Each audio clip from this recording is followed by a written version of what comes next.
Hello wonderful people! Another day, another vlog. At dahil nag-Mother's Day nga ay naisipan namin mag-swimming kasama ang mom-in-law ko. Dito kami nagpunta sa Netanya de la Ia Hotel and Beach Resort sa San Juan, Batangas. Ito ay beachfront resort na may malinis at malawak na swimming pool at beach. Meron itong mga air-conditioned hotel rooms, building rooms, and container room accommodations. Good for 2 and good for 4 to 6 packs.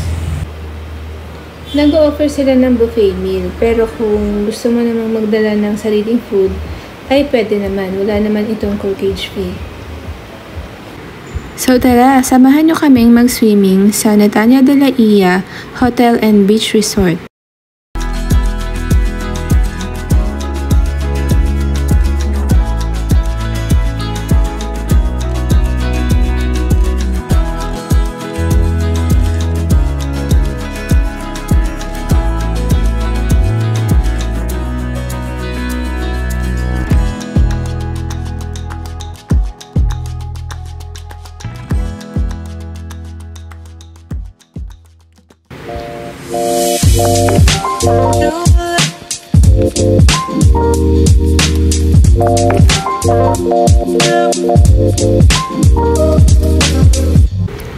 Three hours ang travel time from Laguna to San Juan, Batangas.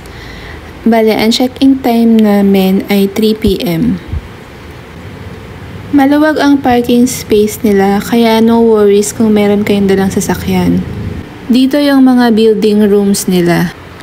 Ito naman yung mga container rooms. May aircon ito at sariling CR. This room is good for 4 to 6 packs with free plated breakfast. Ang price nito for overnight stay ay 10,000 pesos. Meron itong sariling veranda din. Bale, meron din itong free mineral water. Ito nga yung na-avail naming room kasi ito na lang yung available that time.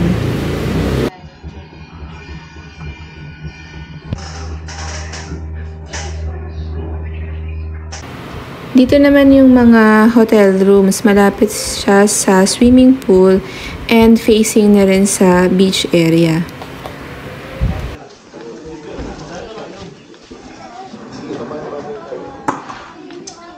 Maluwag ang swimming pool nila. Bali, meron itong kiddie pool at adult pool na 5 feet. Itong nasa bungad yung kiddie pool at yung nasa dulo yung pang-adult pool.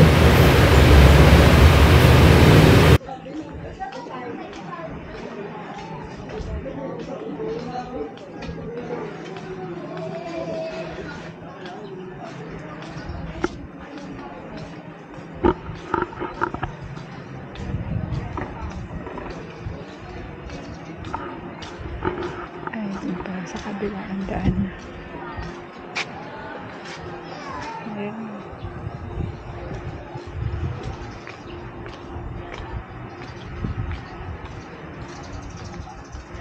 Yung mga tables and chairs din dito sa labas. Oh, may kubo. Hotel type accommodation. Nice.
Di ano? Init? Hanggang 6 PM lang pwede dyan lumangoy.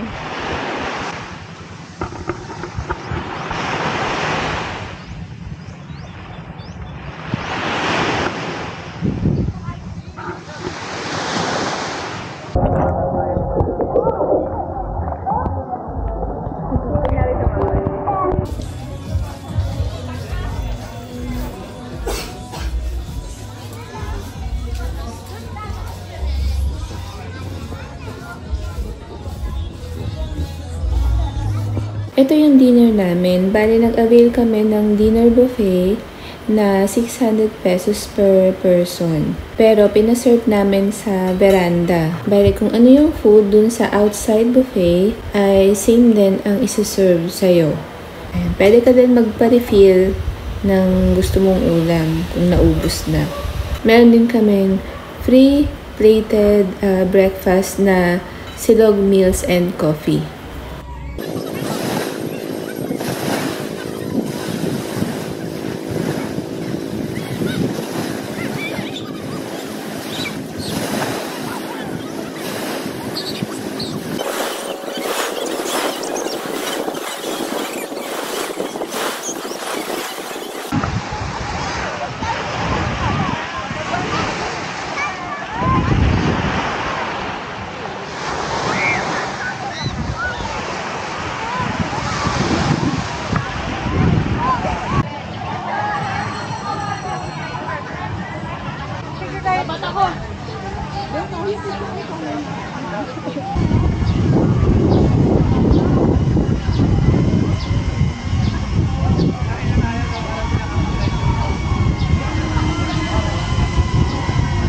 Nag-avail din kami ng lunch buffet na 600 pesos per person. Pero doon na kami kumain sa resto area. Medyo mainit nga lang sa resto area nila kasi hindi naman ito air condition. Open area lang siya. Katabi ng swimming pool or malapit sa swimming pool. Hindi nga din sulit yung aming lunch buffet kasi yung ibang ulam ay parang same lang nung gabi na kinain namin. So that's all for this video. Thank you for watching. God bless us all.